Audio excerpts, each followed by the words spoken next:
Hello, beautiful people. My name is Celia Muswenengzengele. If you're coming across this YouTube channel for the first time, welcome. If you're a return subscriber, thank you so much for your time and data that you're spending watching my videos. And if you're a new subscriber, thank you for choosing to subscribe to my videos. To subscribe to my channel, sorry. Yeah, this one, the one that I'm having now, is very triggering to me. It's very, very triggering. And those who know me would understand why am I this triggered.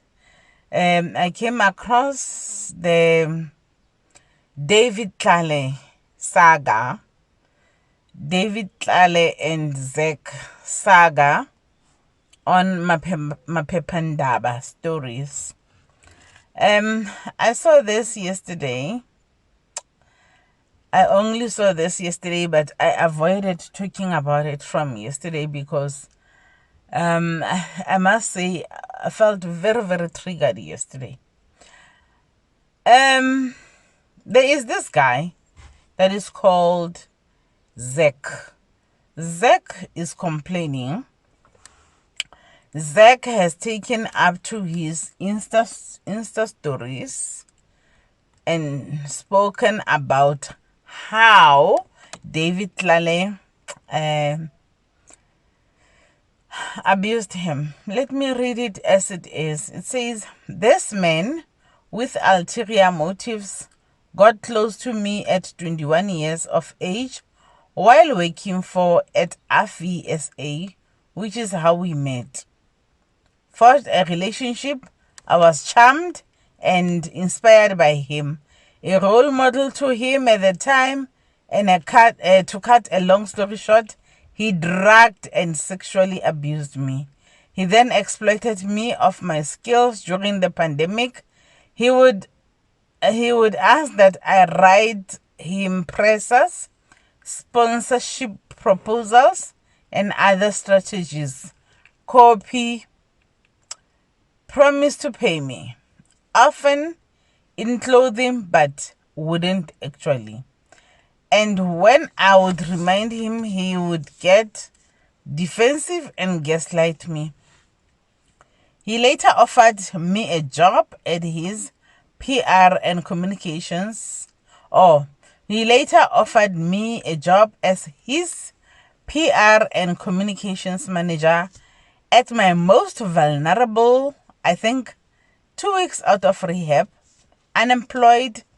He played around my desperation for purpose, tricked me down exactly 66%, I calculated, less than what both he and I knew I was worth at the time. Gaslit me and lied to make me believe he has bigger plans for me in his brand. Continued to use me, commented on my body and weight gains in the office during my most insecure days when I was literally gaining weight daily, a side effect from my depression medication. And when he tried so hard to crush my self-esteem and confidence. I left his brand for 3 months working for him. I left his brand after 3 months for work. I left his brand after 3 months working for him and saw never to work in the fashion industry again. A passion and a vocation for me. It took me almost 2 years to realize that I didn't deserve any of that. To fully understand that it was, in fact, sexually assault. That I was taken advantage of and just how pure my intentions were. I was young, fragile. Fuck. Since this realization, I've been tying myself to an unhealthy sleeping routine and have told no one until my family this morning. Realizing this has been upsetting, confusing, and anxiety inducing. I've been in denial and constantly burying this trauma. At some point, I was suicidal, blamed, and basically fell out of love with myself. Now, continue to heal and build stronger self image and confidence. Today, 3 years later, is the first time I share this with anyone, and it's on here. I don't want anyone to play me the world's smallest violin. Victim mentality is not my nature. I guess it's solely me transcending past this and basically saying, F you so much, David Tlale. You are a rapist, a couch caster, and and overall a narcissist. God bless you, but first find God. Guys, this is very triggering to me, and the part that is triggering for me is when he says he dragged him and sexually abused him. That is very triggering because I went through that and my child went through that, and I don't want to bring this over and over again, but unfortunately on this particular issue it is directly related. What do I think about this story? Let's start by asking, is this story possible? My answer would be it is highly possible.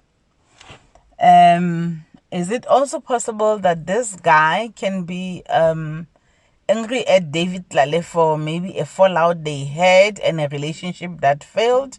Yes, it's true. It can also, it's highly likely to be that. But knowing people that having power, I wouldn't put it past him. And I'll tell you something. In our country, the issue of drug rape is so rife. And what drives it to be this rife is because to date, it is a law on paper. It does not exist in reality. If you are raped, and then if you are drugged and then you are raped, you've got no case in South Africa. There is a law that says if you are raped, you must get into a witness box. You must point the person that raped you. You must tell exactly what they did to you. So if you are drugged, how are you to account for everything that happened to you in your sleep? And believe me, it is like you cannot say I did not know that I was raped. When you wake up, you feel, if something has happened to your body, you feel it when you wake up. You may not articulate it at that time. You'd be lost and asking yourself this and that, but you do know what happened to you. Your body knows what happened to it. You may not have the vocabulary at the time to state exactly what happened to you. You may not even have the right comprehension at the time to associate with what happened to you or what you feel in your body. But it's one of the hardest topics in South Africa to have with anyone because it raises so many questions. And then for this guy that is called Zack, if you listen to him, this happened way early into the relationship, but yet after there were things that happened.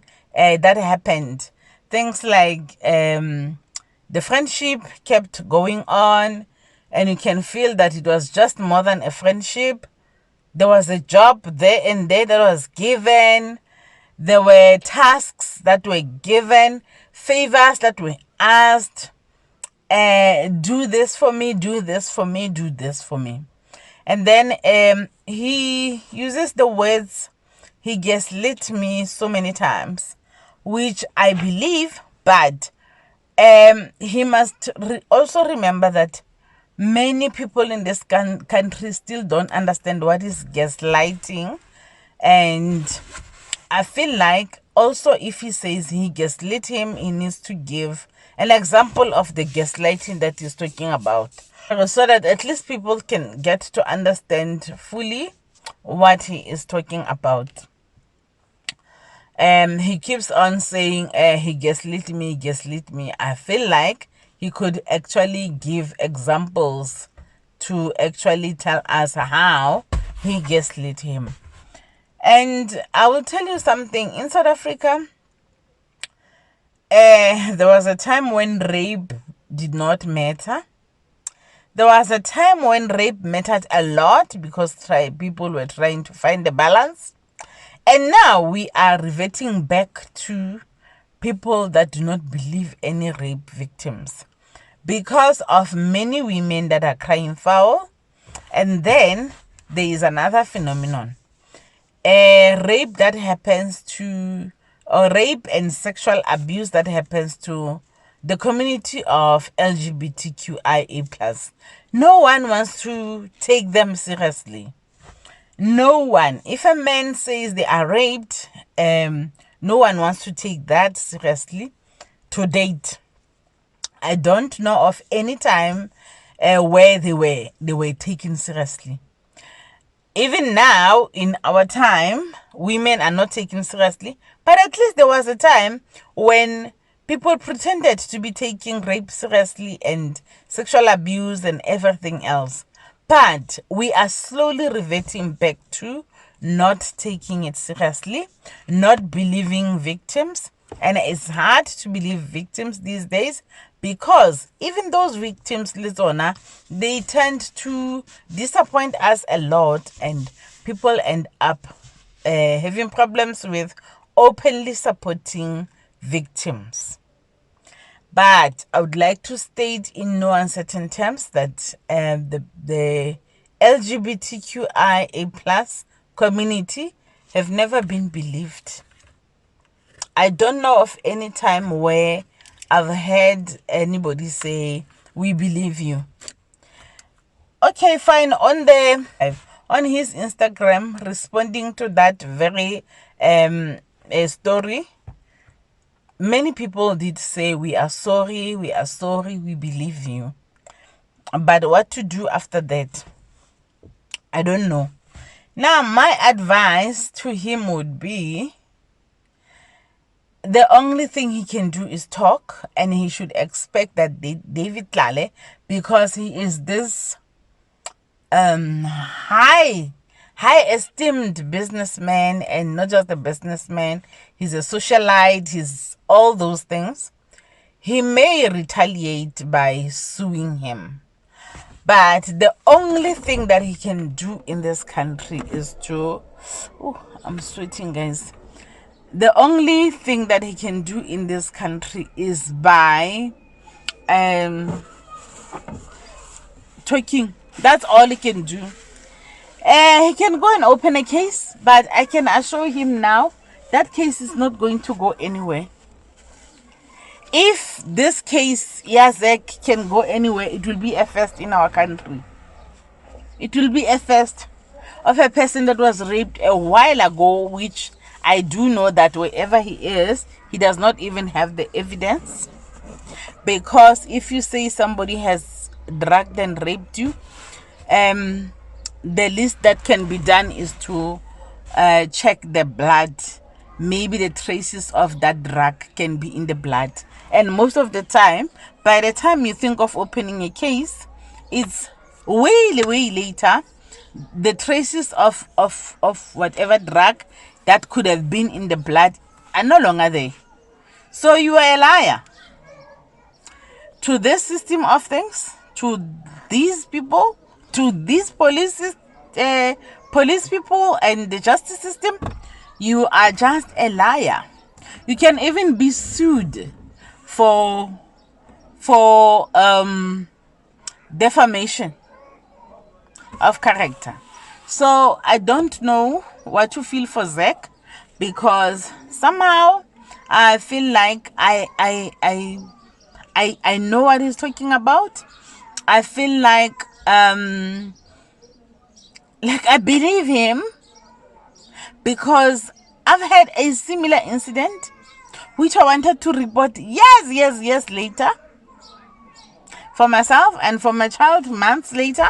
But even months later, I was told I'm watching too much TV, when the um, forensic psychologist was recommending that they take my daughter's hair to go and test it to find the type of drug that this man could have been using on the child to cause her to think that all these things that he was doing to her were dreams. Because we had established that Vele he was using drugs. I still have my daughter's hair, guys. The locks of my daughter's hair is there. Then, like I did say not so long ago, that the police that had the IO that was investigating the case did tell me that I'm watching too much TV. That was his response again for that. Like, I think he thought he met somebody that lives in a dream world. So, and then he also said that in South Africa there is no such. But I do know that such tests are done even here in South Africa, but they are done for certain people and not for certain people. So, Zack, don't count on the justice. Don't ever count on the justice. I don't see it coming. I don't see it happening. But opening a case is not a bad idea, because what I do know about such people is that they may not do this only to you. So you may strengthen somebody else's case, or somebody else's case may strengthen your case. Because once you brave up and open a case against such a person, it's not a waste of time. Even though it may not go far, it may not go anywhere. It's on record. It's there. And it's a nice thing when it's on record, because if another case comes of a similar nature, then the two of them pops up. And if the investigating officers are doing their work diligently, they can see the similarities. And the nice thing about the cases right now is that they are also on the database. So a policeman, if they really do want to do their work, they just visit the database and they get what they want. Problem is, do they want to solve cases? And I'm going to make an outrageous statement here. I have found out that actually the rape cases, the sexual abuse cases, all the sexual violence cases actually are the most liked by police that work in the FCS unit, because that's how they make money from perpetrators. They just go to the perpetrator and say, we've got information against you that is very, very strong. So to get rid of it, give us this much. That's how corrupt our country is. And it is like we can deny until we are blue in our faces. Our country is corrupt. I repeat, our country is corrupt, and is corrupt that much. So, many police that are working in the FCS units, many of you are a disgrace to the human society. Many of you are using the sexual cases and the sexual abuse cases and the rape cases to your own advantage. And you know what I'm talking about.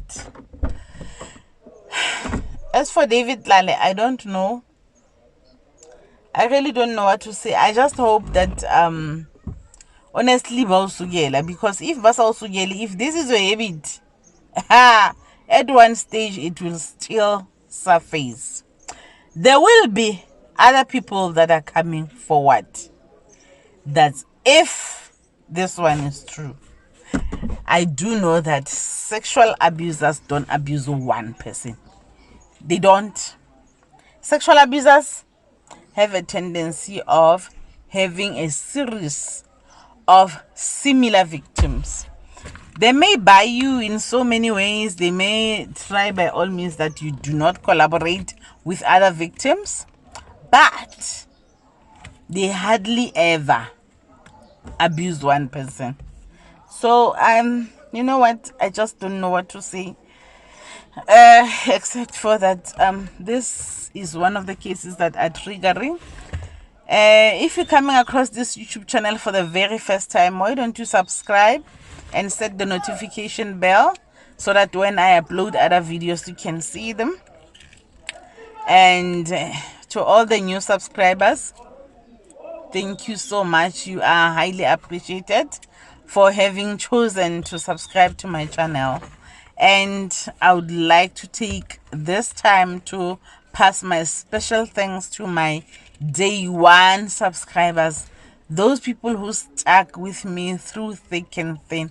I thank you. I can never thank you enough. Please don't get tired. Thank you so much, and bye bye.